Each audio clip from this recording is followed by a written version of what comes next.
అరే మామా, సాయంత్రం ఫుల్ బాటిల్ తీసుకొని ఇంటికి వచ్చేయండి. కొత్త సినిమా డౌన్లోడ్ పెట్టా, ఫుల్ ఎంజాయ్. డౌన్లోడ్ చేయడం ఏంట్రా, థియేటర్లు చూస్తే ఆ ఫీలే వేరు. నువ్వేంట్రా ప్రొడ్యూసర్ కూడా అంత ఫీల్ అవడు, నువ్వు ఫీల్ అయిపోతున్నావు.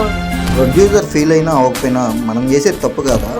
ఆహా, సినిమా టికెట్లు రేట్లు పెంచేసి మళ్ళాంటి వాళ్ళని సినిమా చూడకుండా చేసింది తప్పు కాదా గురుగారు? టికెట్ రేట్లు ఒకటే కాదు గురువు గారు, బండి పార్కింగ్ ఫీజు, ఇంటర్వెల్లో స్నాక్స్, ఒక మధ్యతరగతి కుటుంబం వెళ్తే భరించగలనా? మంచి పాయింట్లు అడిగారు గురువు గారు. ఎంతకీ మనం చేసే పనేంటి గురువు గారు? తెలియనట్టు అడుగుతావేంట్రా? గోల్డ్ షాప్ లో నగలు తయారు చేసి అమ్ముతాం. నగలు తయారు చేసి అమ్మితేనే డబ్బులు వస్తాయి, దాన్ని ఎవడో ఒకడు కొట్టేస్తే రావు కదా. దానికి దీనికి సంబంధం ఏంట్రా? వందలాది మంది సినీ కార్మికులు నెలల తరబడి రేయింబావుళ్ళు కష్టపడి ఒక సినిమా తయారు చేసి బయటకు వదులుతారు.